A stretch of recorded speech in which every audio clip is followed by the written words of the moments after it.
Good evening, folks. My name is Michael Wong. I'm the Vice President of Veterans for Peace San Francisco chapter. It's part of a national organization called Veterans for Peace. We have here today a forum on the situation in Hong Kong and the U.S. role in Hong Kong. We have 6 speakers.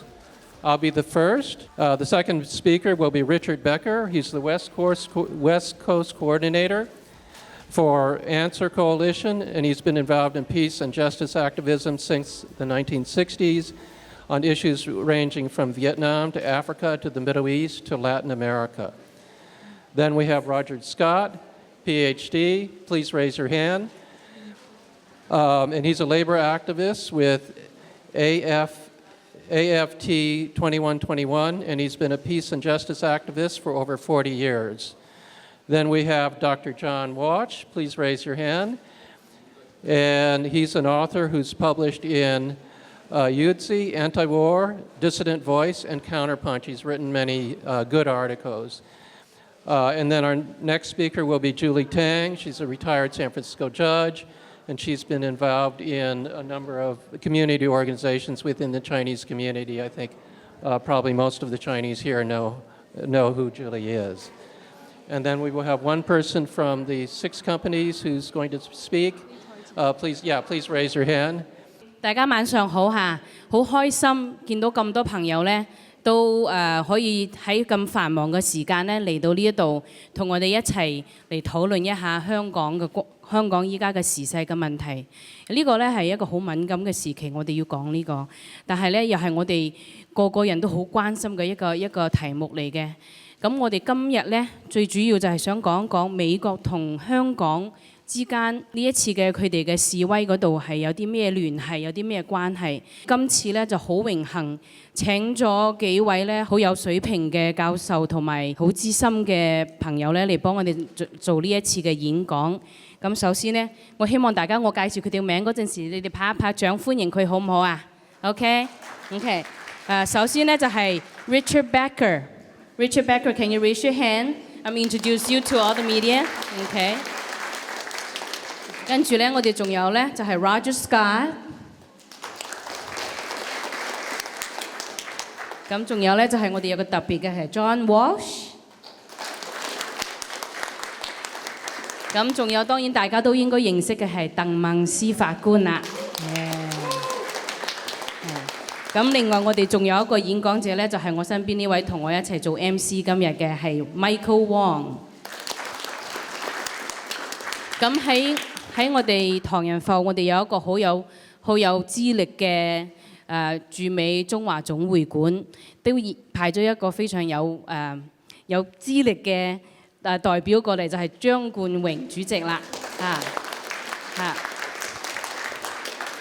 Okay, I'm just going to give some background on this particular case. A young couple from Hong Kong went to Taiwan on vacation but got into a fight, and the boyfriend murdered the girlfriend, chopped her body up into pieces and stuffed it in a suitcase and dumped it in Taiwan. Then he escaped back to Hong Kong, and eventually the police investigated. They got a confession from him. They called the Taiwan police and they found the body in the suitcase, but they could not extradite him because there was no treaty for extradition from Hong Kong to Taiwan. So the proposed Hong Kong law was an attempt to create a legal basis for returning a murderer to Taiwan. The law carefully stated that extraditable crimes must be crimes in both Hong Kong and the jurisdiction to which the person is being extradited to. And the crime must be serious enough to be punishable by 7 years or more in prison, and all extraditions must first be approved by a Hong Kong court on a case-by-case basis and then confirmed by the Hong Kong chief executive. Political crimes were specifically excluded from extradition. Contrary to some U.S. media reports, the proposed law was initiated by Hong Kong, not mainland China. The law was initiated by Hong Kong's chief executive, Carrie Lam, who, among other points, said that her proposal was partly in response to the murdered victim's mother, who pleaded with her not to let the murderer escape justice. China was initially silent on the issue, until the British and US governments started demanding that the law be withdrawn, and then China said it was an internal Chinese issue and other nations should butt out. Hong Kong has numerous other criminals who have also escaped from other jurisdictions in mainland China, Taiwan, and Hong Kong, and Macau to Hong Kong, and are unable to be extradited because of a lack of a treaty.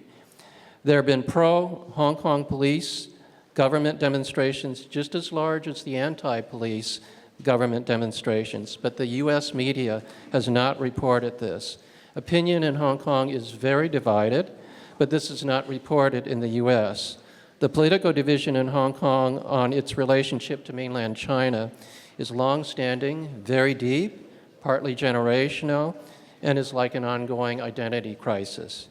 Young people more often have idealistic ideas about the United States and British democracy, whereas older people often remember that they did not have democracy under British rule, and they remember the century of colonialism. The protesters quickly escalated from peaceful protests to smashing their way into the Hong Kong legislative building and thrashing it, causing extensive damage. The police had completely withdrawn to avoid a violent crash with the protesters. Yet despite the fact that the police were not physically present, the protesters accused the police of brutality, and the Western media loudly repeated their accusations. The protesters used this as an excuse to escalate their violence and quickly began attacking police with sticks, baseball bats, homemade spears, sharpened umbrella points, and throwing bricks, rocks, and Molotov cocktails, also called gasoline bombs or petrol bombs, at the police. Protesters shut down the Hong Kong airport for days, beat up reporters and civilians, sometimes to the point of unconsciousness, prevented police and ambulance crews to reach their injured and unconscious victims, set fire in the street, set fires against buildings and to the entrance of a subway station while commuters were inside. In one case, a stockpile of bombs were found with other protest supplies and material. The Western media, however, downplayed the protesters' violence and the fact that the protesters initiated the violence, and played up the police response, which included the use of batons, tear gas, rubber bullets, and water cannons. As the violence increased, support for the protesters decreased, and current protests sometimes number in the hundreds rather than the thousands. Ordinary Hong Kongers have become more outspoken against the protesters, and the pro-government demonstrations have increased in frequency and openly confronted the anti-government protesters. A friend from Hong Kong sent a WhatsApp message to me addressed to Nancy Pelosi and San Franciscans that is apparently circulating and popular in Hong Kong. Here's a few quotes. "We, the ordinary citizens of Hong Kong, are under siege by terrorists like Mr. Joshua Wong and his accomplices who are spreading fear and hatred throughout our city. We cannot go to work because these, quote, pro-democracy activists, unquote, blindly destroy and disrupt our transit systems and physically harm anyone who dares to intervene. We cannot travel because these, quote, pro-democracy activists, unquote, disrupt and destroy our airport, spreading fear by resorting to physical force to locals and tourists alike. We cannot enjoy a night out on the weekend anymore because these, quote, peaceful protesters, unquote, block roads, destroy train stations, set fires across town, and beat up anyone who dares to not agree with their message. Please ask yourself, how would you respond? Would you call them pro-democracy and peaceful protesters against the government? Or would your government use whatever force necessary, including deploying the National Guard, to quell the violence and protect innocent civilians?" Thank you. We will now have Richard Becker, the West Coast Coordinator for the Answer Coalition. Richard. Thank you very much, Michael and Julie, and thank you all for the hospitality and the welcome here tonight. 1 week from today will mark the 70th anniversary of the Chinese Revolution. On October 1st, 1949, Mao Zedong, speaking in Tiananmen Square, proclaimed the People's Republic, ending more than a century ending more than a century of colonialism and humiliation, and freeing a quarter of humanity from imperialism.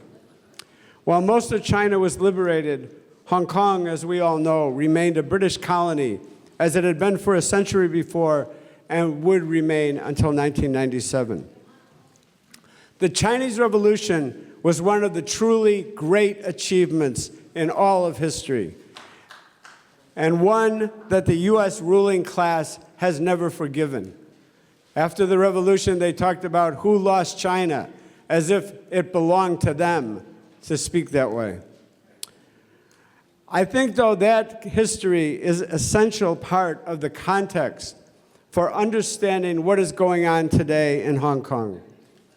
As was made clear by the latest version of the National Security Strategy, that is an official document of the U.S. government issued in December 2017, China was really designated as enemy number one by Washington.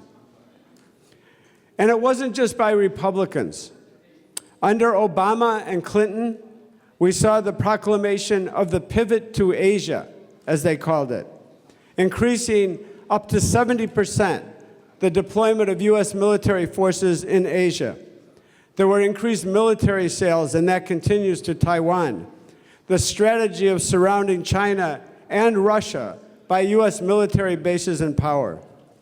Just today, in Trump's speech at the United Nations General Assembly, he expressed extreme hostility toward the People's Republic of China, saying, quote, China has embraced an economic model dependent on massive market barriers, heavy state subsidies, currency manipulation, forced technology transfers, etc.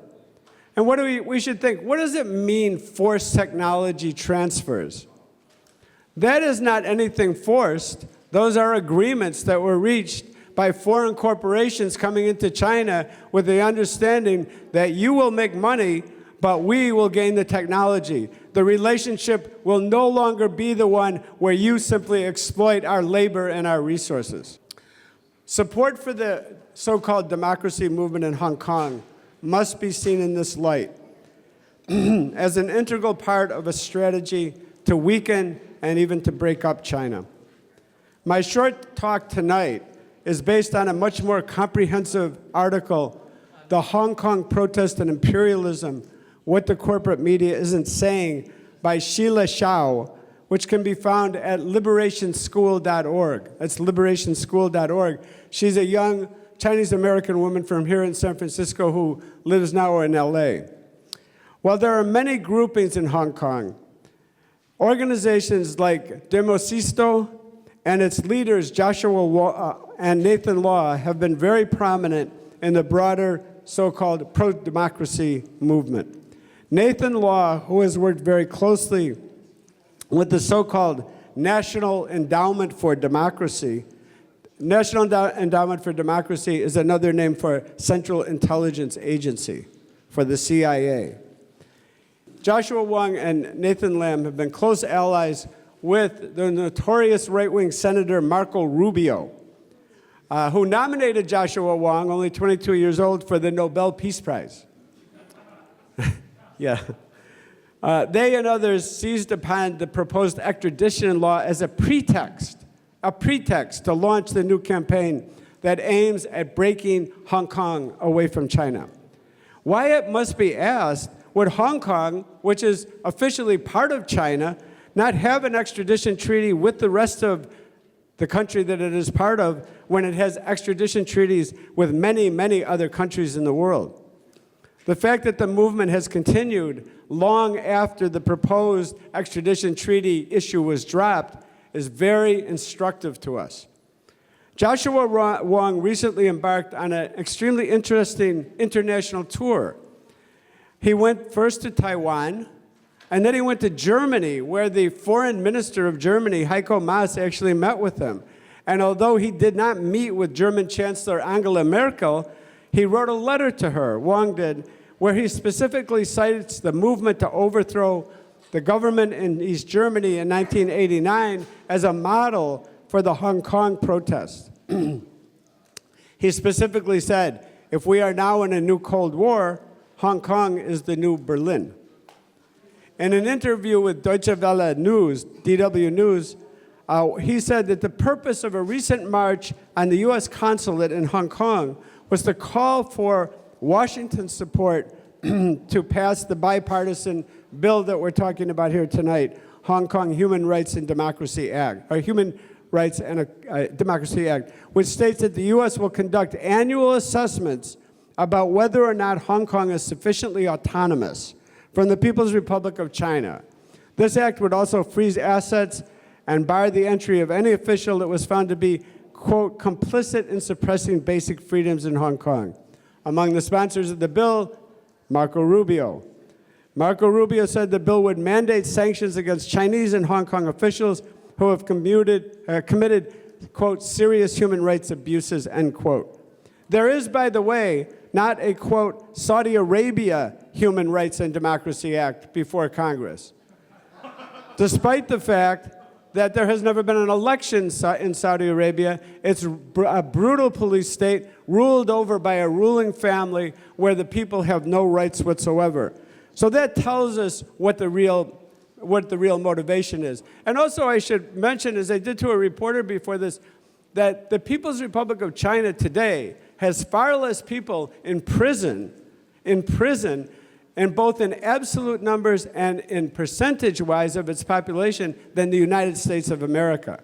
Maybe we should have a bill about that. Rubio is,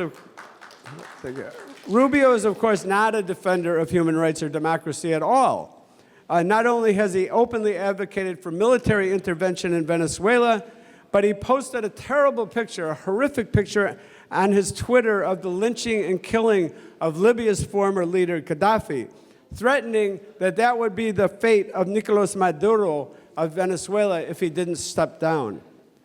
In the same DW interview, Wong claimed that Carrie Lam is handpicked by Beijing to serve as its puppet. He, of course, doesn't mention that Hong Kong did not even have an electoral system until the 1980s. You know, just to say this, the Hong Kong chief executive, as my understanding, is elected by an electoral commission of 1,200 people representing over 38 sectors of the population. Under one country, two systems, each candidate must also receive the vote of 50% or more of the Standing Committee of the National People's Congress, the legislative body of the PRC. This is what Wong means when he says that the leaders are handpicked by the PRC. And he is appealing to the United States, which is rather strange when you talk about electoral systems, and it's somewhat amusing, I would say, in the fact that no one in his campaign for universal suffrage and looking to the United States does not mention that no one in the United States actually votes for the President of the United States. They only vote for the members of the Electoral College. So leaders of the pro-democracy movement, like Nathan Law and also Martin Lee, have worked closely with the National Endowment for Democracy, which was created under the Reagan administration. The NED is a bipartisan, taxpayer-funded, CIA front organization that employs students and activists from all around the world to conduct regime change efforts. One of the co-founders of the National Endowment for Democracy, Alan Weinstein, said this: "What we, the NED, do today was done covertly 25 years ago by the CIA." So if there was any mystery about what the NED is. When we see politicians like Hillary Clinton and Marco Rubio, Mike Pence, and Donald Trump publicly speaking in support of or in solidarity with these movements, we really have to question their motives. We should take very seriously that any time a country other than the United States is being attacked in the mainstream media, this means that a foreign policy interest is behind it, and we have to ask, why this country? The Pentagon preparations for great power rivalry, quote unquote, in Asia means that the possibility, unfortunately, of an unthinkable, catastrophic nuclear war cannot be ruled out. It's a very, very dangerous situation. Even progressive figures in the Democratic Party like Ilhan Omar and Bernie Sanders have pledged support to the Hong Kong protest. And whether they are fully aware of what they are doing, I think they are giving credibility to a campaign that validates U.S. intervention in the region. The aim of the United States is to defeat China as a global power. This is the context for what is taking place in Hong Kong today. To break it up and to return it back to a subordinated state through regime change.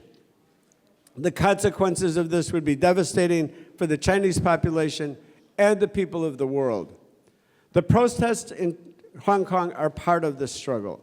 Our role in the United States, in the anti-war movement, and the Answer Coalition, Act Now to Stop War and End Racism, our role is to vehemently oppose and organize against all U.S. intervention in the region, providing the historical and political context, which I have tried to do here in a few minutes, that the mainstream media and the politicians obscure, is part of that duty. Thank you.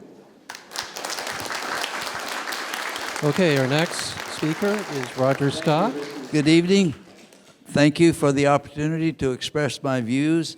I'm not an expert. I'm a simple teacher and a unionist and a civil rights activist. I taught for 48 years in 5 states of this country and also in Colombia and China and Japan.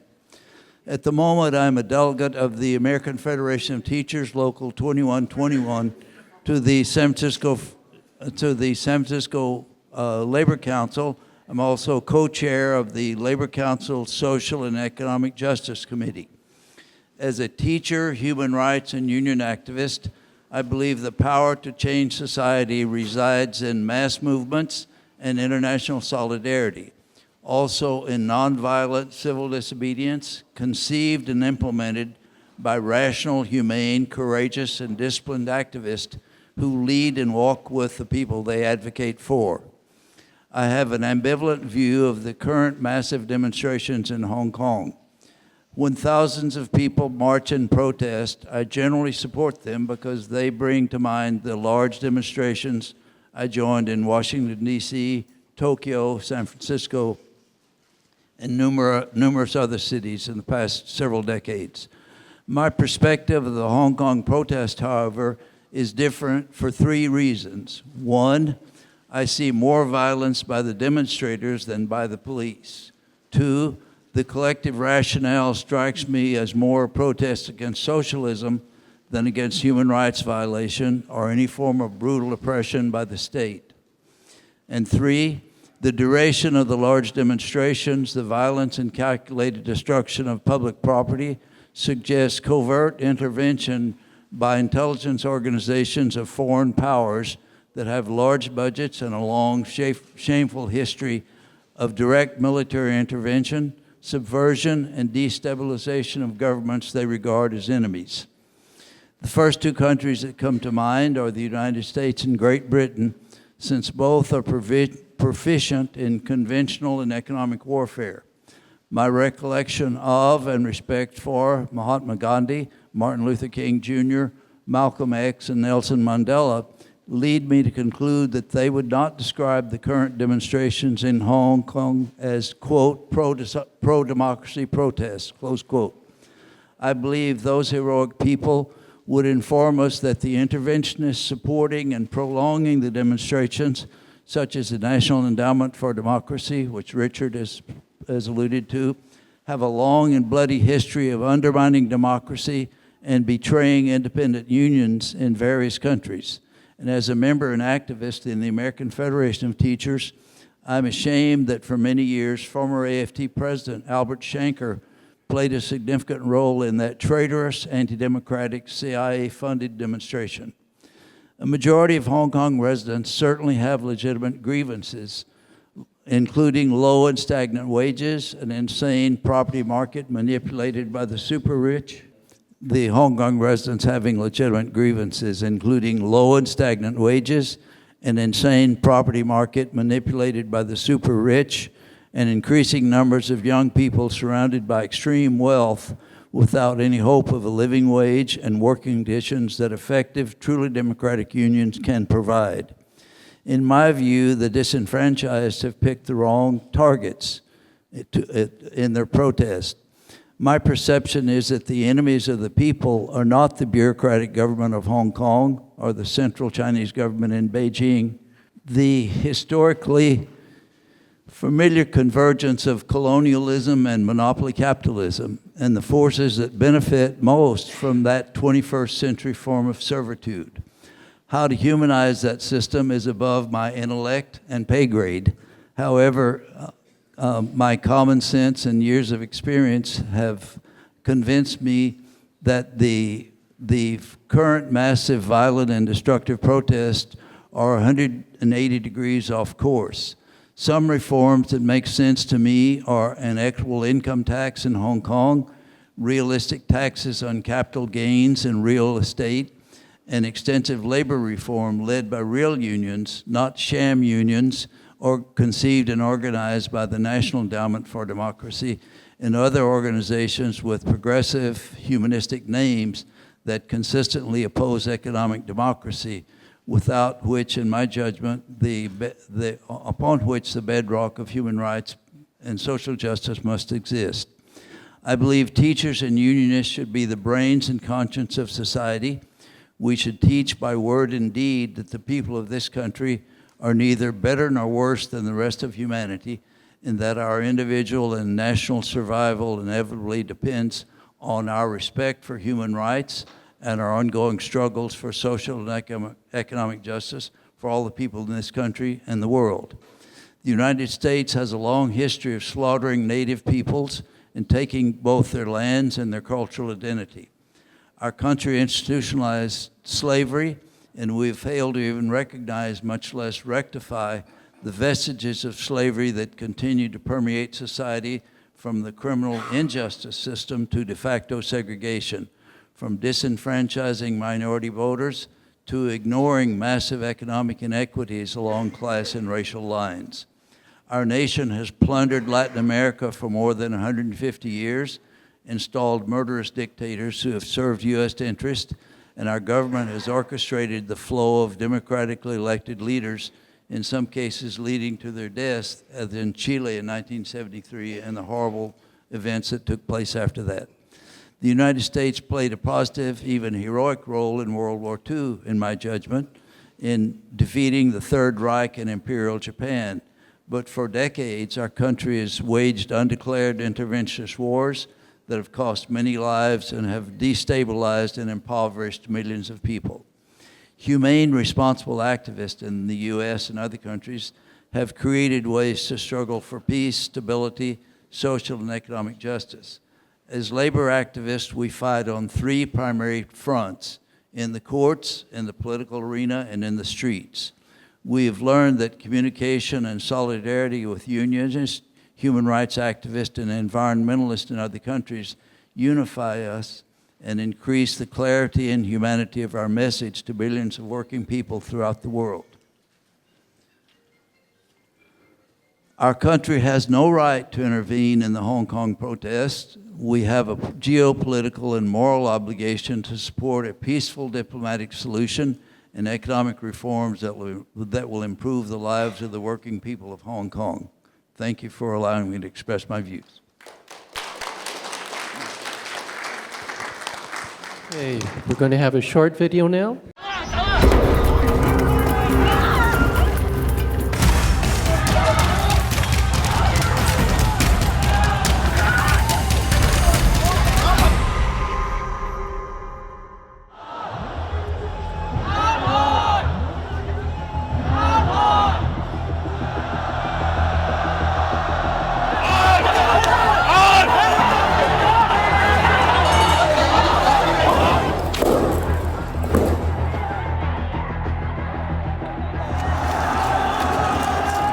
I now announce that the government has decided to suspend the legislative amendment exercise.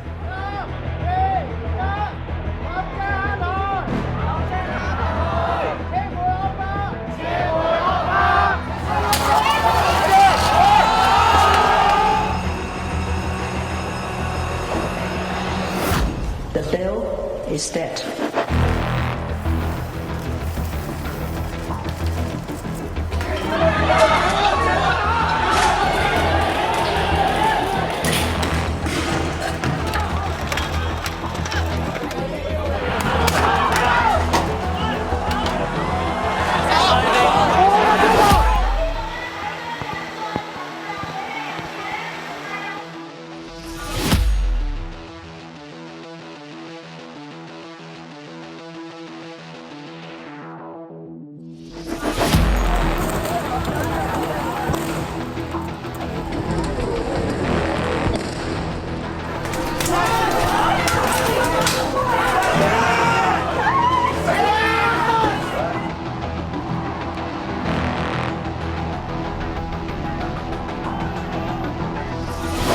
government will formally withdraw the bill in order to fully allay public concerns.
Now we're going to have our next speaker, Dr. John Watch. First of all, I want to thank people for the organizers for inviting me here. It's an honor to speak to this audience. And I want to start out by just noting that video there was a compilation which came from the South China Morning Post, which is published in Hong Kong, as many of you know, I'm sure. And I follow the South China Morning Post every day very closely because they are there in Hong Kong, and so they have to have some fidelity to what's going on. Otherwise, the people of Hong Kong will say, what I'm seeing in the paper is not what I'm seeing with my own eyes. So I recommend it. That said, let's go to the first slide here. So much of what I'm going to be saying, although not everything is in this article I wrote a few weeks back, which appeared in Dissident Voice and a few other places, and it's entitled Hands Off Hong Kong, The Cry Seldom Heard, Where are the Self-Styled Anti-War Activists Like Democracy Now?, which is a well-known program on Pacifica Radio. The demonstrations in Hong Kong, so far as I can see, can be divided into two phases. The early demonstrations, which started in April, ran into early June, were against the extradition bill. Whether people were misled or not, I don't know, because I'm not there. That's a theme, I think, is that it's very hard for us to know in the United States what's really going on somewhere else. A different culture, far away, misreporting by the media. But I don't think we necessarily have to know. All we have to know is that it is not right for us to intervene. Anti-interventionism should be our cry, and that is an easy thing to convince people of, and it's just and correct under international law. So the initial demonstrations were against the very large millions of people. The organizers of the leaders of the leaderless demonstrations, as they're called, put the numbers in millions. The police did not. Certainly there were hundreds of thousands. There's a genuine sentiment, it appeared, from a lot of the people, whether they were misled or whether they saw things correctly, I don't know. But quite quickly, the bill was suspended, declared dead by Corey Lam, and then a few weeks later, withdrawn. So one would think that would have been the end of it. But that's not what happened. What happened was, in the following months, protests, which we saw here on video, were smaller, but much more violent, even thuggish. And for that period, two iconic images emerged. The first, next, if we can see it, is this picture, which shows the violence, which is directed not just at property with Molotov cocktails and the like, although that was there, but against people. And this is Mr. Fu, a reporter for Global Times from the mainland. He was in the airport reporting when the demonstrators took it over. They grabbed him. You can see they bound his hands. They beat him up, and then when the rescue workers tried to take him away to the hospital, they tried to stop him from being taken to the hospital. That's pretty brutal. That's pretty thuggish. Secondly, the second iconic image, next slide, is this one, and I think this is the one that's important to us. This shows two of the leaders of the leaderless demonstration, Joshua Wong and Nathan Law, together with Julie Ida, who is the political unit chief of the U.S. Consulate General in Hong Kong. She's meeting with them openly in a hotel in Hong Kong at the height of these demonstrations. Now, I know if somebody from the Chinese consulate in New York had met with the demonstrators during Occupy Wall Street, there would have been hell to pay. This woman is there. I'm paying her salary for being there. Those are my tax dollars at work. I don't approve of that. That's interventionism. We have no right, no business being there and doing that. And it's not just this. And it's not just this anecdotal evidence. If we go to the next one, here's the budget pages from the National Endowment for Democracy, supposedly a democracy promotion outfit, but actually always involved in color revolutions and regime change operations. This is just one part of what we know went into Hong Kong in recent years. This is $1.3 million. So a lot of money has been pumped in to Hong Kong for quote-unquote democracy promotion. We have no business doing that. Next slide. For those who want to read up on this, there's a very good documentation of all the ways that we in the United States, our government has intervened. An article in the Gray Zone by Dan Cohen on August 17th. I recommend you read it if you're interested in all the ways that this has been done. Next slide, please.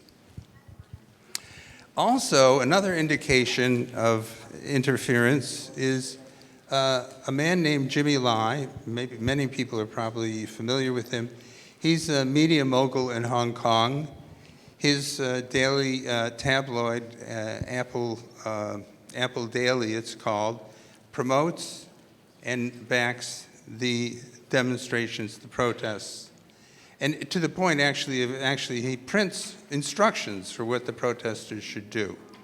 So here he is at the time of the demonstrations meeting with Mike Pence, the vice president. And the next slide shows he's also meeting here with a lovable John Bolton.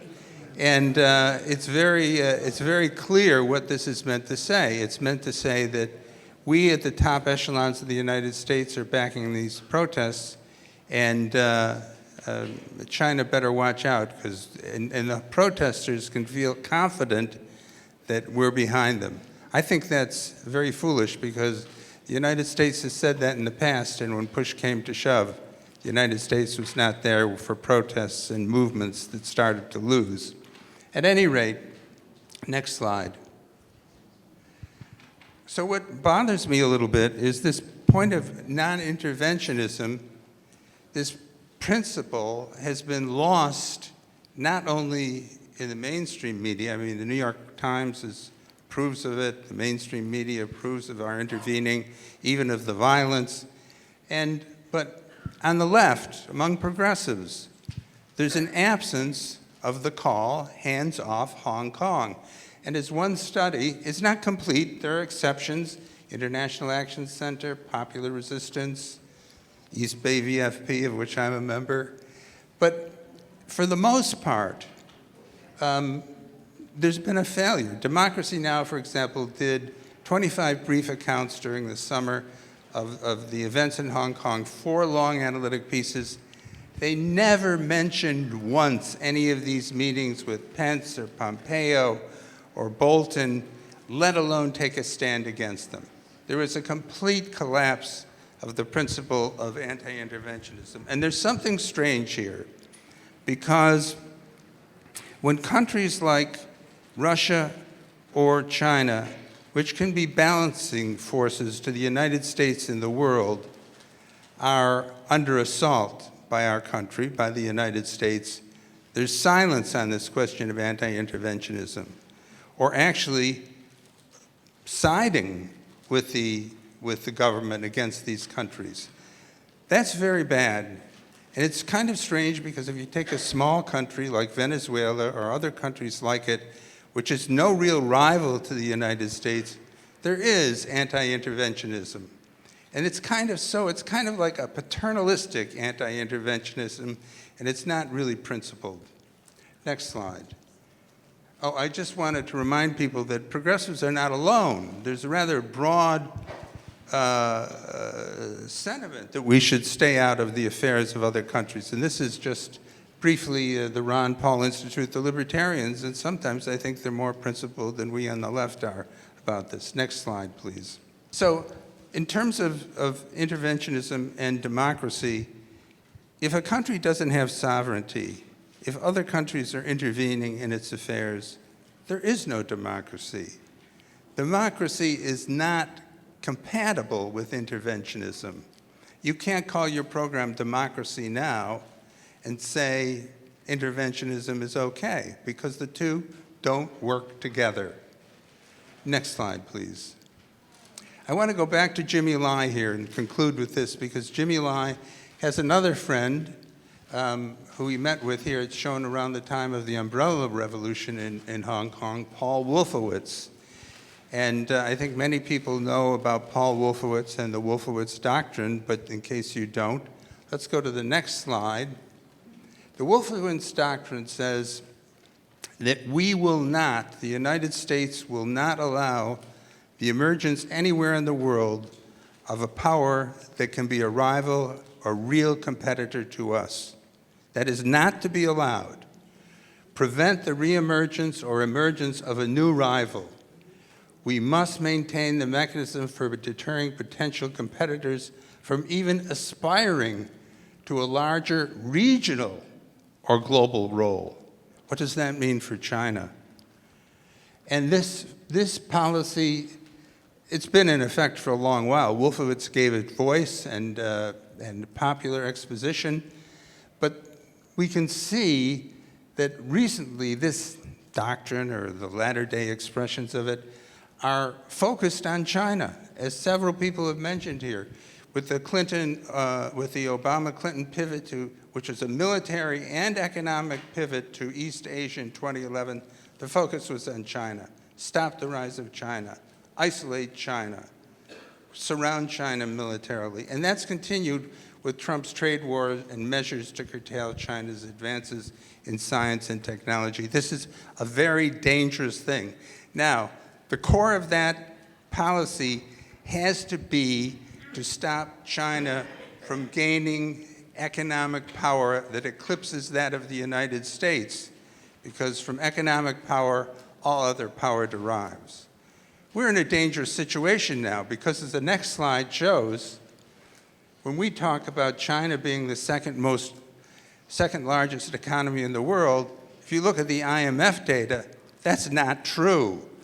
That hasn't been true since November of 2014.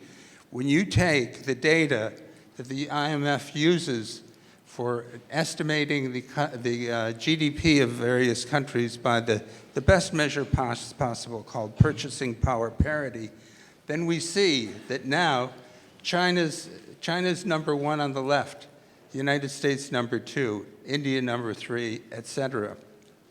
China's economy is now about 130% of what the United States economy is.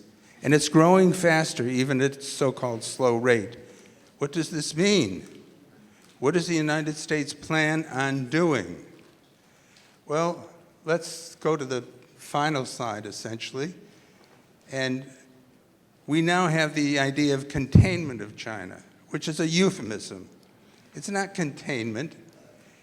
It is that China, since China must not be allowed to have an economy that rivals, let alone exceeds, the United States, we've already crossed that threshold. So what containment now means in this new situation is that China must be re-impoverished. It must be brought down. And what does that mean for the people of China? Well, 300 million people out of 1.3 billion have entered the middle class. That means for the rest, there will be no standard of living that approaches that of the Western world, the fully developed world, if the United States gets its way. Can you imagine that? We sit over here on this side of the Pacific, we say, you will stay in relative poverty.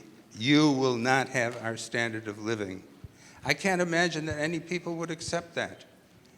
So part of the strategy of the West, as somebody mentioned here, is also to break up China, balkanize it.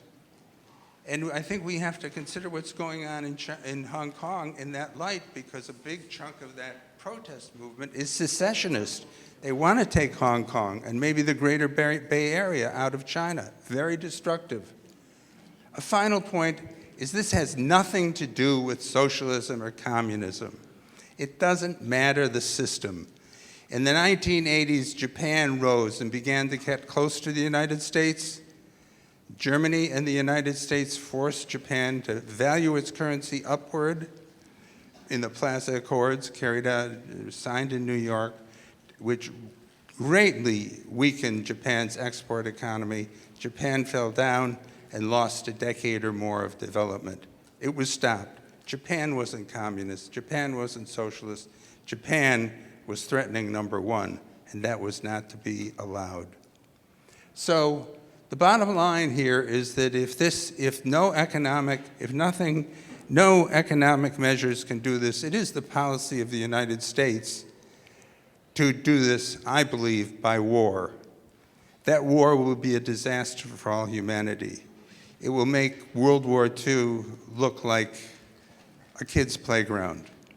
So when we say hands off Hong Kong, we are saying we don't want to go on that road. We are telling our government, no, that's not where we want to go. We want to be prosperous, we want to have peace, and we want to do that with the rest of the world. So to borrow a phrase from the Hong Kong demonstrations, I would say, final slide, that ending 500 years of Western empire and domination, that is the revolution of our times. And hopefully, and that's not wishful thinking. We're seeing that happen right before our eyes with China, with India, with other countries, and hopefully, final part of that, if you go one further, let us hope that we can replace the old hegemonic neo-colonial order with a multipolar structure of peace. It's possible, but we in the United States have to be a big part of that. Thanks very much.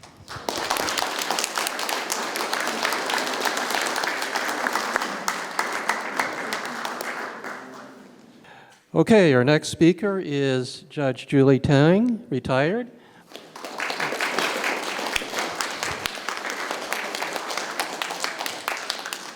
今晚咧同大家見面好開心，雖然係我哋講一個唔開心嘅話題，但係呢啲話咧都要講㗎。因為咧我哋雖然係唔開心，但係香港啲人咧就不止傷心，而且佢哋傷身，冇地方去，夜晚黑匿埋喺屋企，唔敢出街。如果你出去意見唔同咧，俾人打。香港唔係我哋離開嘅香港啦。香港一個非常非常危險嘅香港，我哋都唔想見到咁。所以其實我都唔係好想出嚟講嘢，我想即係 enjoy 下我而家繼續做教育啦，想休息下，但我都要出嚟同大家講下。我今晚嘅專題咧就係 HR 3289，呢個係一個美國國會發起嘅新嘅法例。呢個法例係由兩個黨派。你知我哋美國得兩個黨派㗎啦，全部政治都係由呢兩個黨派控制晒，共和黨同埋民主黨一齊聯手喺國會嗰度嚟推舉呢個法案。當時咧係為咗呢個逃犯法例而發起嘅，因為佢哋就話擔心，如果逃犯法例通過咗之後咧，哇！香港冚唪唥人捉晒返大陸啦，坐監啦，殺頭啦。我哋快啲要救香港人啊！咁啊，全班咧就喺度發起呢個案。咁後來特首取消咗呢個案之後咧，咁呢個法案應該都跟住取消啦，因為佢哋嘅好似頭先嗰個演講或者佢話個原因係因為為嗰個逃犯例而發起噶嘛。咁而家逃犯例都冇咗啦，咁咪取消呢個法案啦。冇，佢哋繼續進展，仲要變本加厲。嗱，你就咁睇呢個法案咧，表面咧就好似係好幫助我哋嗰啲香港嘅人民得到民主、得到自由。但係其實咧，你再睇深一層咧，佢並不如是。點解咧？香港都唔使佢幫助民主啫，香港亦都唔使佢幫助自由啊。香港啲自由民主都多過我哋美國人嘅，唔係我話嘅喎，又唔係你話嘅喎，係一個 institute 叫做 Cato Institute。呢個 Cato Institute 咧係一個好有名、好有信義嘅 institute， 佢專係調查嗰100幾個民主嘅國家，佢有佢嘅評價，睇下邊一個國家咧係享受多啲民主，由每一方面咁嚟睇，佢哋計算咗咧，原來咧係總共普遍自由嗰方面，即係各方面都嚟睇方面。你知唔知香港係排幾多啊？由第3，咁好犀利喎！美國排幾多啊？你估17 ？OK， 仲有一個法治社會，大家唔知道法治咩意思啦？淨係法律嚟統治，唔係用人嚟統治嘅。你知唔知香港咧係計分數嘅？譬如1至10， 10至最多，1至最少。香港咧係7.1分數，美國你估係幾多咧？都 not too bad， 6.9都係低過香港啊。咁而且喺嗰個法官嘅獨立嘅法官嗰度咧，香港嘅排數分數咧就係8.5。美國咧7.5，原來我哋都比香港啲法官仲拱低我哋先嚇。同埋喺嗰個法庭入面嘅獨立咧，香港就有7.5分，美國就有7.3。咁你話俾我哋聽啦，點解我哋而家要整條例嚟要幫助香港攞民主攞自由啫？人哋公認話佢哋啲自由民主多過我哋美國㗎，咁但係啲國會又要係咁樣去做。嗱，呢個法例咧佢係警告香港話，我哋美國咧會清除你嘅優待特惠，同埋我哋嘅關稅，你哋將你好似當中國咁待，如果起關稅又起埋你㗎啦。如果你哋嘅交易同埋商務咧係冇充分咁樣表揚你係喺中國嗰度自治嘅，即係如果有中國有充分咁影響你哋嘅咧我哋嚟懲罰你。OK， 不如我哋睇下個實際嘅情況係點樣先。OK， 美國其實咧同香港咧係有一個好充分、好多嘅經濟同埋社交嘅來往嘅，而喺貿易嗰方面咧，美國係佔上風嘅，因為喺香港嘅同埋美國嘅貿易嗰度咧，嗰個美國嘅餘額係比香港高好多，即係好似美國輸入去香港嘅多，香港輸入去美國。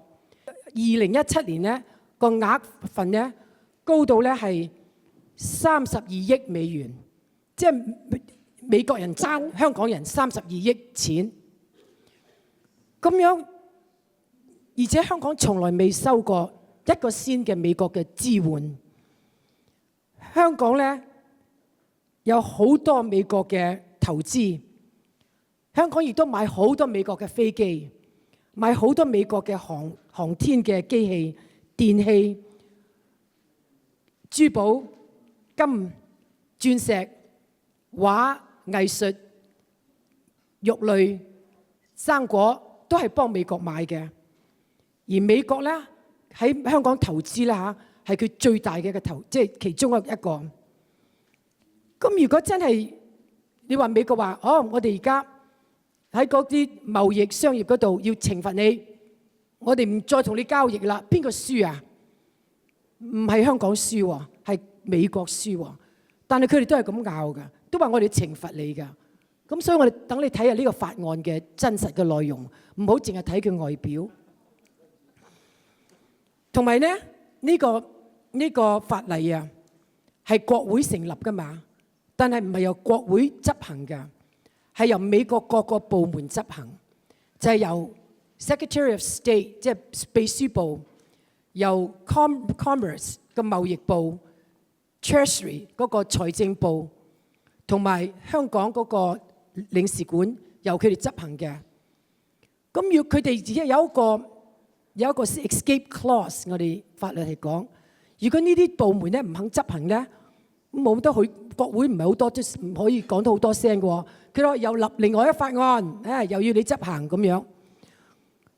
佢哋曾經試過罰嗰個蘇聯啦，你記得啦，同埋罰嗰個沙地阿拉伯啦，去到特朗普佢都唔睬你啊，都唔做嘢啊，佢都。咁所以咧，同埋法嗰個總統咧，亦都有權咧免除呢啲咁嘅法案嘅，而嗰啲其他嗰啲部門都可以免除呢啲法案。佢哋可以話美國嘅安全嘅原因，我哋唔實行呢啲咁嘅法案。嗱，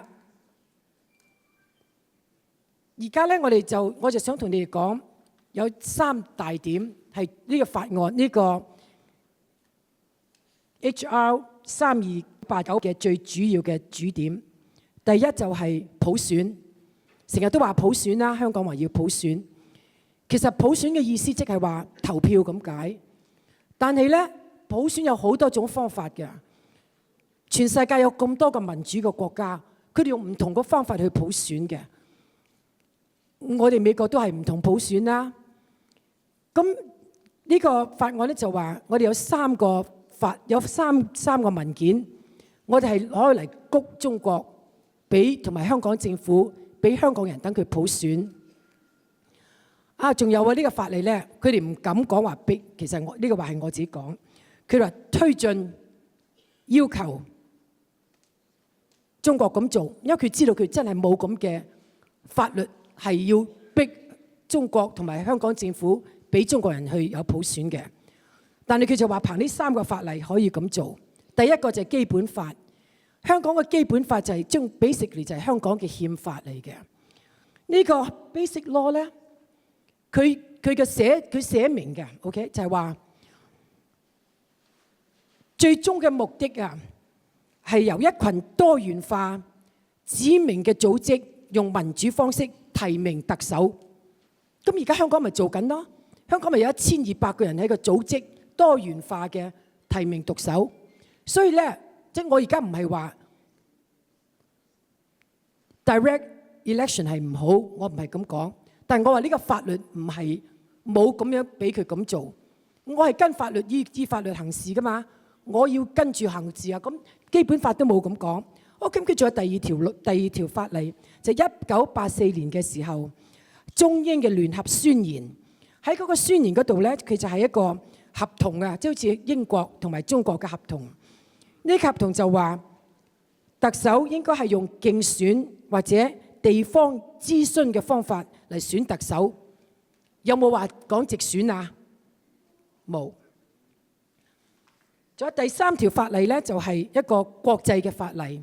呢個國際嘅法例咧係包含民主同埋政治嘅權利嘅。呢條法例咧有一個章45章，呢個章咧就係指明咧係用直選嘅，要普選要用直選嘅。好多國家咧都接受咗呢個。英國喺1976年嘅時候咧係接受咗呢個國際嘅法例，但係佢話我哋唔接受45章，因為45章係要俾你直選啊嘛。但係嗰陣時英國係殖民地，我哋啲香港嘅人只係喺嗰度做2等公民，佢哋完全冇權選特首，亦都冇權選嗰啲議員。咁所以咧英國咧就自行消除咗第45章。所以如果引用呢個法例咧，話要香港有普選、直選咧，冇一個法例係咁樣容許嘅。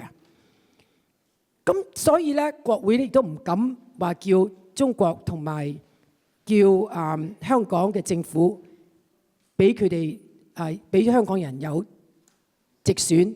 佢只係話我要求你同埋促進你 ，I urge you。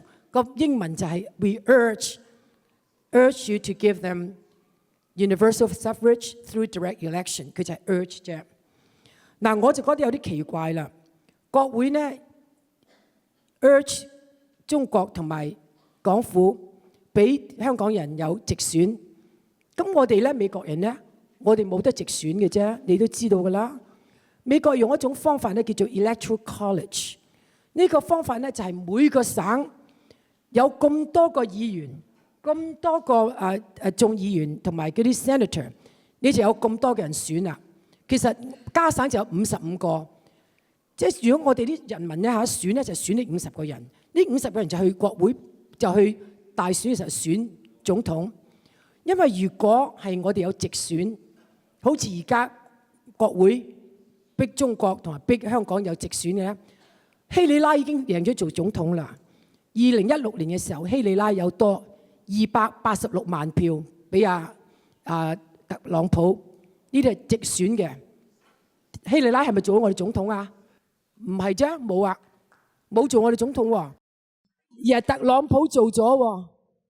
咁所以我哋都冇直選㗎。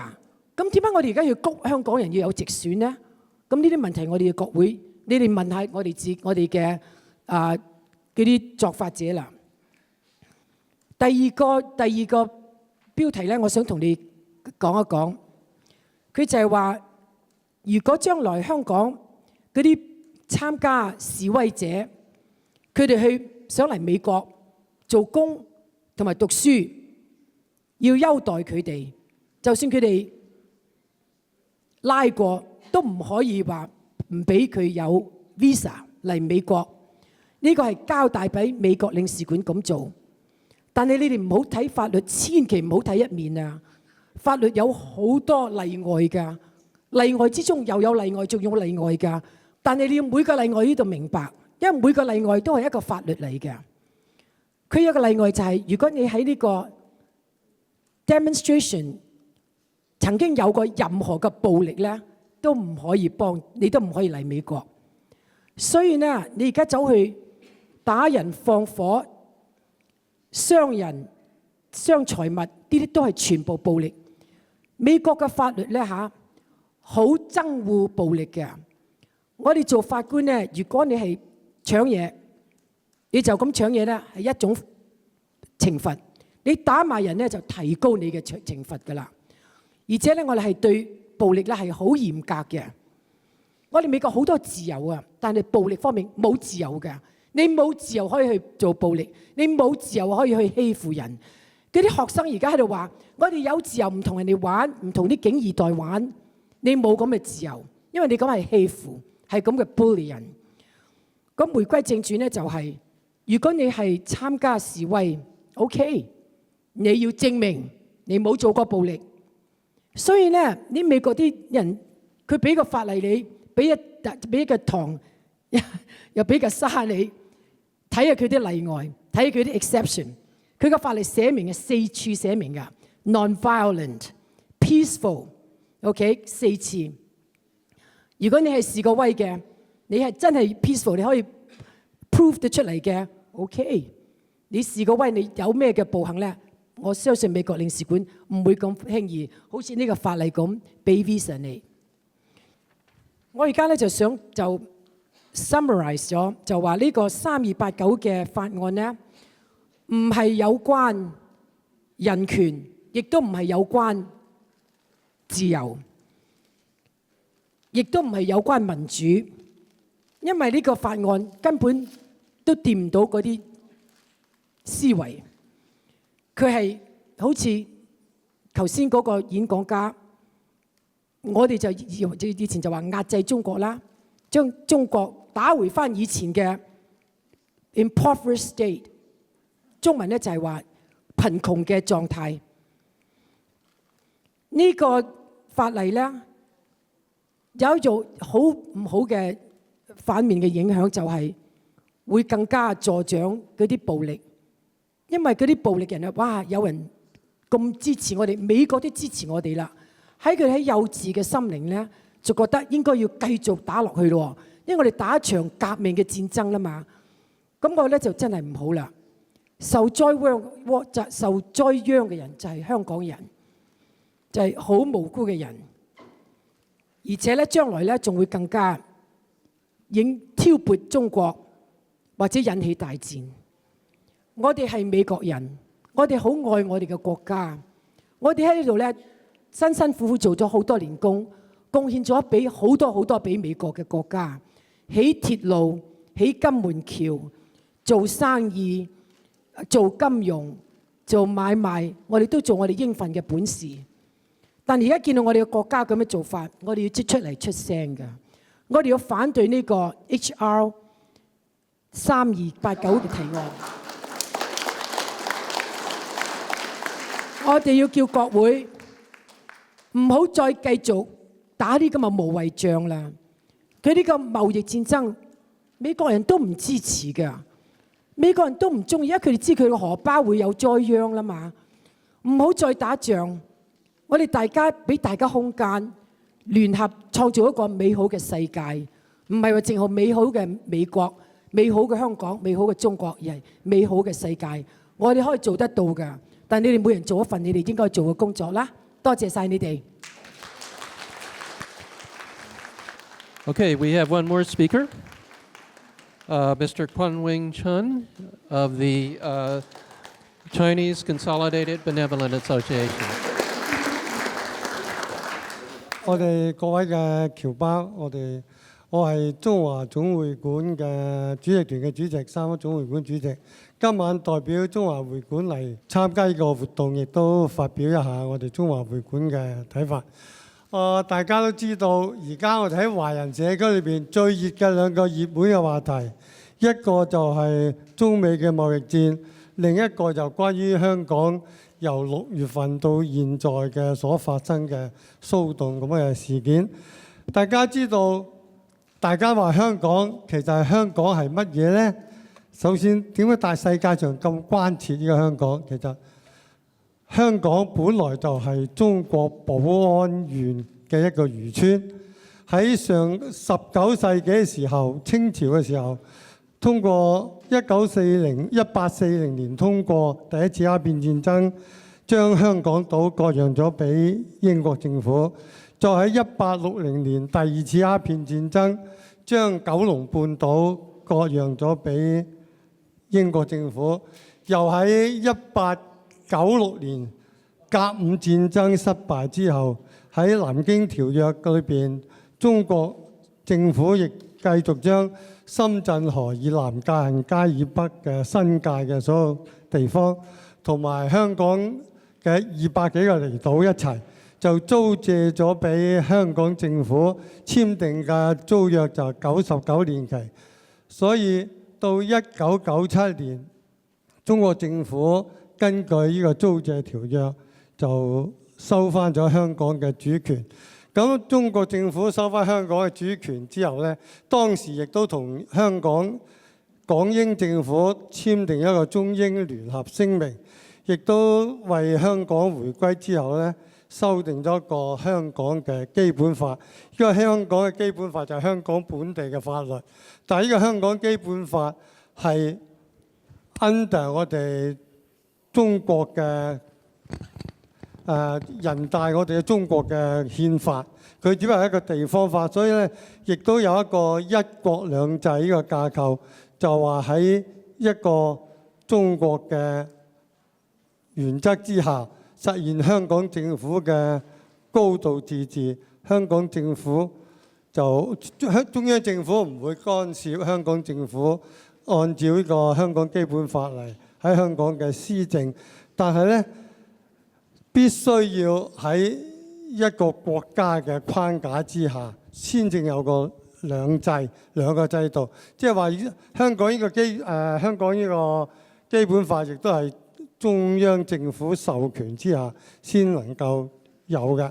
咁香港政府回歸之後，大家亦都睇到各方面亦都有好大嘅發展，但係香港亦都即係喺施政方面，政府或者會有某一啲嘅做得唔夠地方。香港亦嘅貧富懸殊咧，亦都可能比回歸之前咧就更加激烈。咁一直以嚟到今次中美貿易戰一路如火如荼咁爆發咧，經6月份嘅時候咧，香港政府推出個逃犯條例嘅修正草案嘅時候咧，就後邊引發咗一系列嘅暴動，大家都睇到啦。呢啲暴動，呢個暴動我哋覺得咧，任何一個社會、任何一個族群都有權去表達，向政府表達佢哋嘅不滿，但係必須要喺合法合理、唔好違法嘅情況下，和平咁表達你嘅訴求，絕對唔能夠好似而家中東啊、阿富汗嗰啲，好似啲恐怖組織咁，我哋用槍、用炮、用暴力嚟向政府爭取佢哋要求，咁呢啲就已經違背咗和平同埋理智嘅呢種做法。我哋作為中國人，亦都好關心香港，我哋亦都好希望香港廣大市民能夠回歸到理性，回歸到我哋嘅法治之下。因為而家嗰種暴力嘅行動咧，就嚴重咁撕裂咗香港嘅社會，亦都破壞咗香港嘅法治，更加打擊咗香港嘅經濟發展。仲有最嚴重一點咧，就係毒害咗香港嘅青少年嘅下一代，嗰個即係遺毒非常之深遠。咁喺度咧，我哋作為海外嘅華人，我亦都代表中華會館，亦都講咗我哋嘅立場，就希望香港人民回復到理智合理嘅方式上去。但係我哋亦都反對，即係任何一切外國嘅勢力去用其他各種方式嚟干預香港嘅政府嘅一個施政，因為香港始終都係中國嘅一個地方。我哋國際社會上都有講話，即係唔干涉互相嘅內政，必須喺個框架之下。所以我哋亦都覺得我哋美國政府關心香港係應該嘅，但係唔應該過步咁干預到香港嘅施政。咁我講幾句就係咁多啦。多謝大家俾咁時間我。Now we're going to have a question and answer period. Jennifer will come around with one of the microphones, and people who would like to ask a question or make a comment, if you could please raise your hand. Hello, my name is Ray Hing. I'm from San Jose, California. I agree with Richard Becker, Dr. Roger Scott, and Dr. John Wells' analysis about what's going on in Hong Kong. However, I want to add a couple more comments to it. Okay, when China negotiated with the British in 1984, Deng Xiaoping said that the bottom line is one country, two system. At the time, I understand the situation, but today, one country, two system, it doesn't work. The second, 17 out of 17 justices in Hong Kong today have dual citizen. 15 out of 17 are white people. No, nothing against the white, but they are all English-speaking, from English-speaking country. All right, and unless the judges are replaced and put in a new elected judges or appointed judges, and Hong Kong will not in this kind of riot for the short period of time. And third one, the common law was left over from colonial British law. It has to be replaced. Would you like to see a Chinese law implemented in California? Of course not. We won't take that, right? So the law, common law, has to be replaced. And today, today. Okay? It's unfortunate, okay? The current situation in Hong Kong will totally destroy. I have a different point of view how to look at Hong Kong. It's not the freedom, it's not the, I agree with you, socialism or communism. It's the currency exchange. I just want to comment that too. Thank you. I'm an American Indian from the United States, and I know many, many times we have been told by the U.S. government that these things are going to be promised, the treaties are going to be implemented, and many, many times they have not. Important to me to let you know, we know that it is important that what happens to the world, what happens to our planet, what happens to our young children happens to us. This is important that we now know that this country that is now moving toward being denied its rights, its obligation, and its signature of human rights, China, is important to be loud to us. Please, let's look at how we can be a people interconnected, and let's look at how we can be someone that does not have to rely upon an economic program in which capitalism allows poverty. Without poverty, there cannot be billionaires. So we must move forward, all of us together. Roger Don, is that a comment or question? Thank you for this uninvited invitation. My point of view as a former government official and longtime intelligence officer is this. We've meddled with too many different countries in the world and messed it all up. Today, what is really important for America is for America to become strong again.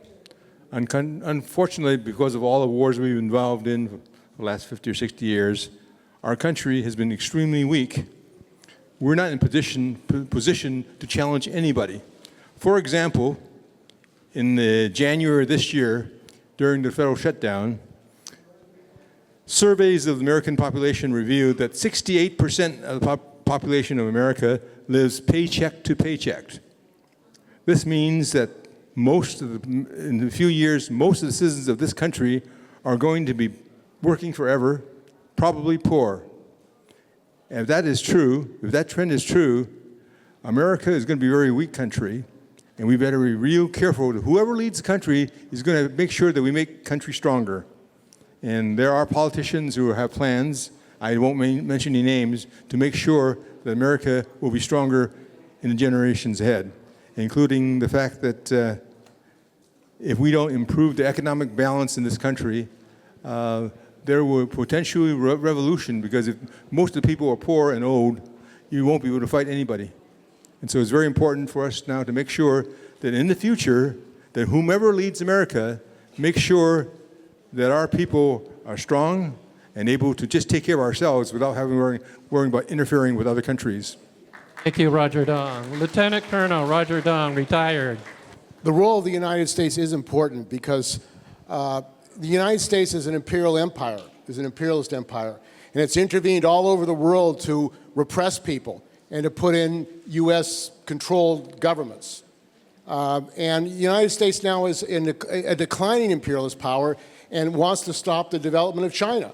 They want to prevent China, and that was Trump's talk, to destroy China, to attack China. So they've been surrounding China. But what we have to look at is this is not just the Republicans, the Democrats, Nancy Pelosi, Feinstein, Kamala Harris all support militarization. They support this $1 trillion budget. So one of the responsibilities we have here is to demand that there be an end to this militarization of the United States. We have to stop the military budget, which is being used to militarize the world. And people are sleeping on the streets here. They're dying in the streets. We don't have money for housing, for education, and yet we're spending money for war because they make profit from war. So we have to take that. The other aspect of it is our unions, the AFL-CIO, takes money from the National Endowment for Democracy, and they're intervening around the world. Our union should not be taking money for the U.S. government to do the bidding of the billionaires who run the U.S. government. We have to have a campaign in the labor movement. Now, the people of Hong Kong, the working people of Hong Kong, they have a right to a decent life. And the fact of the matter is there are large numbers of young people in Hong Kong who have a very poor housing situation and don't have a future. And that is being used in the protests. People are angry. At the same time, unions, there are unions in Hong Kong, independent. There was a strike of the dock workers in Hong Kong. And that should have been supported. The dock workers have a right to organize. In fact, the docks were owned by a Hong Kong capitalist who also owns docks in China. And when he got a raise for the workers in Hong Kong, they raised the pay of the workers in China, the dock workers in China. So I think what we need to do really, and we need to defend the workers' rights in China, including the airline workers who are being retaliated against for Facebook discussion. But what we really have to do, I believe, is to fight for unity between the U.S. working class and the Chinese working class. We cannot be fighting each other. We have the same enemies. And that, I think, is a political thing that we have to do. And especially the anti-racist, anti-Asian attacks now that are going in this country. The attacking Chinese as spies at Google. These are very dangerous things because it's whipping up xenophobia, it's whipping up racism. And we have to stop that, which I think is a critical question for us here in the United States. Thank you. Well, I just wondered if anyone here remembers when Queen Elizabeth and Ronald Reagan came to San Francisco and had dinner together in Golden Gate Park. And I just wanted to, it came to my mind during this discussion because the demonstration that we held outside in the rain was England give back Hong Kong to China and the US out of Central America. And I think it was the only demonstration I knew of that took place like that. But the negotiations started the next year, so we must have achieved something. Thank you, Richard. Hello, everybody. Good evening, everybody. I would like to rebuke the saying of one of you, respected speaker, about the expansion of the Western colonization and the empire. It's not about that. We, Hong Kong, my first 17 years was spent in Hong Kong. And I grew up there in the UK, Hong Kong. And we, Hong Kong, I can tell you what's happening right now is the redden, it's the media in Hong Kong, 80%, over 80% it's redden. And they always accuse Hong Kong people of being a colonization lover. That's like a title, like a labeling that they put on us. And it's not true because for the longest time, Hong Kong people were not trusting the UK. We're so smart that we didn't trust them.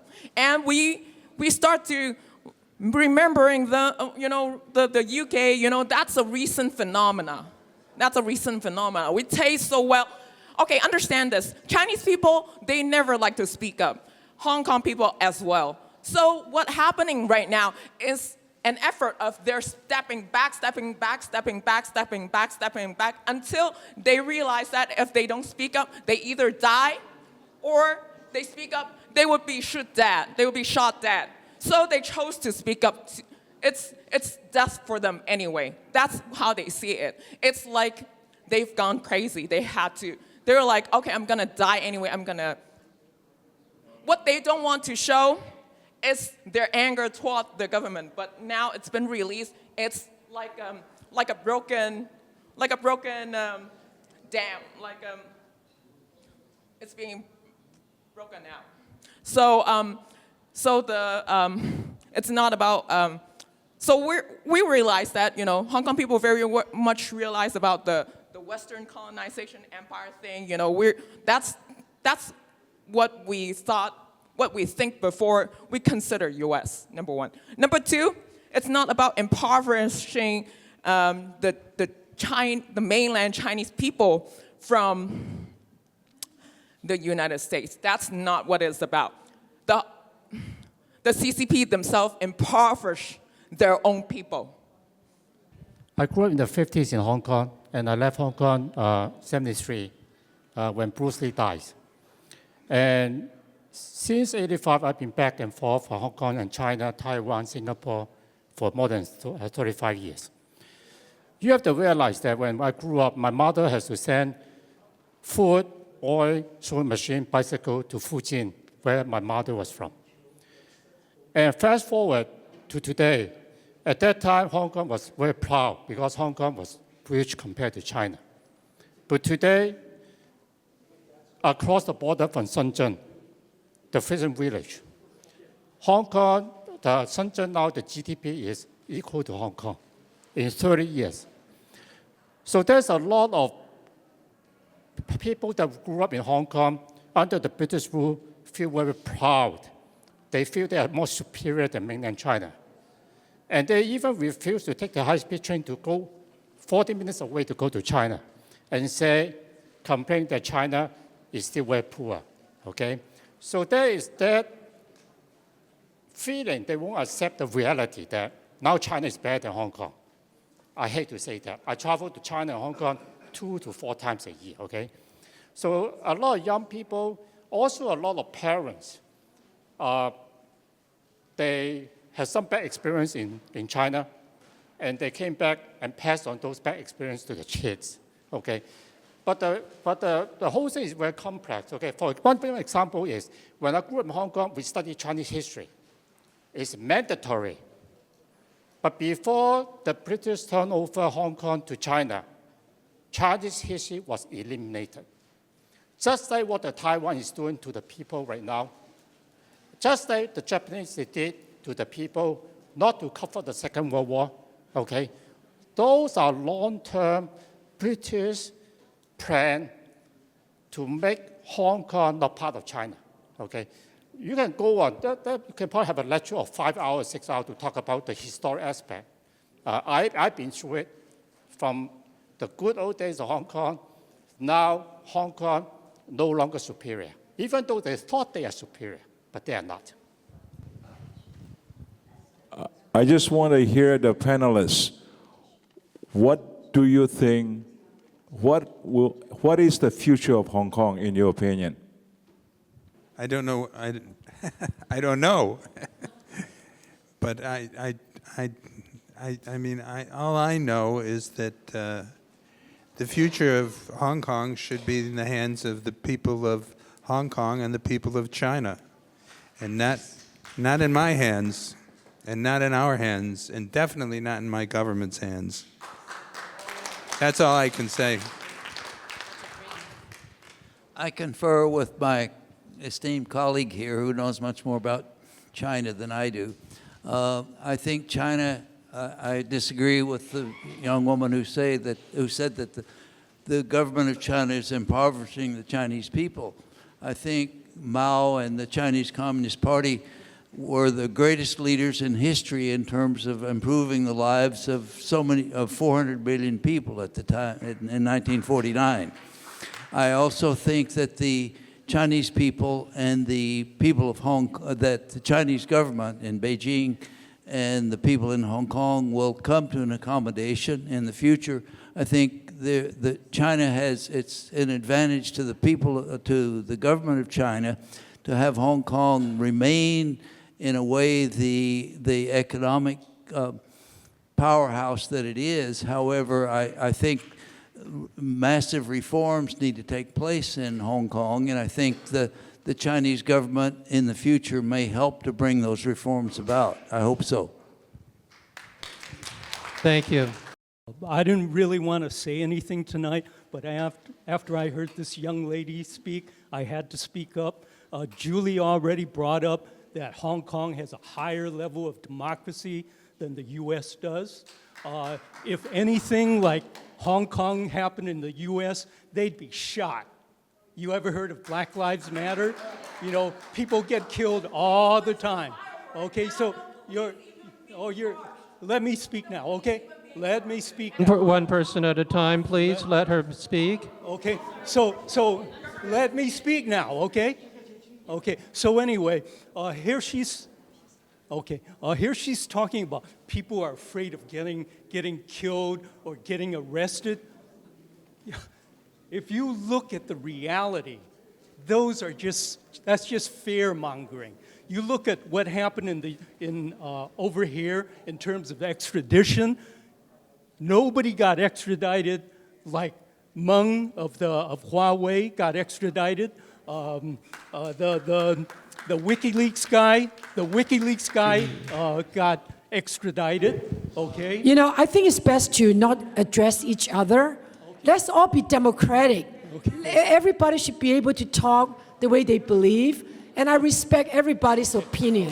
Address the panelists, okay? I'm done, Julie. I didn't want to speak to begin with. Thank you. It just pissed me off. I understand. You know, let's just relax and let's just talk in a democratic way. I just want to say a few words. I've been to China since 1985. I've been to China about 60 times. I go there almost every year, many times a year. Since 1985, when I first went there, everybody rides bicycle in China. Well, now, tide has changed. We ride bicycle. They drive Ferraris and Teslas. And look at the infrastructure. Look at ours. Look at our airport. Look at theirs. So we're turning to a third world country regardless. So let's move forward. Thank you. Okay, Jennifer will present the next segment. So there's a main purpose that we want to have this forum is we have a petition that we want the Congress, we want Nancy Pelosi to stop interfering China and Hong Kong. So I have a petition right here, and I want everybody to sign this before you go. And then we're going to present it to Nancy Pelosi's office to tell them what, as a U.S. citizen here, we don't want them to use our money to do things that we don't want them to do. Can we do that? Okay. Okay. You end it. There are dead bodies floating. Okay, thank you. Please calm down. There are dead bodies floating. There are 60 suicides. You don't have to agree with us. Please calm down. Okay, don't yell at each other, please. Don't yell at each other. If you're screaming here in this... Okay, please don't yell at each other. All right. Okay.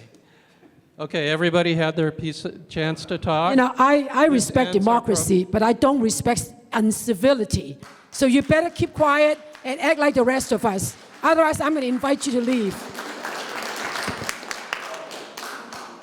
Okay, that ends our program for tonight. Everybody, thank you for coming, and good luck to all of you.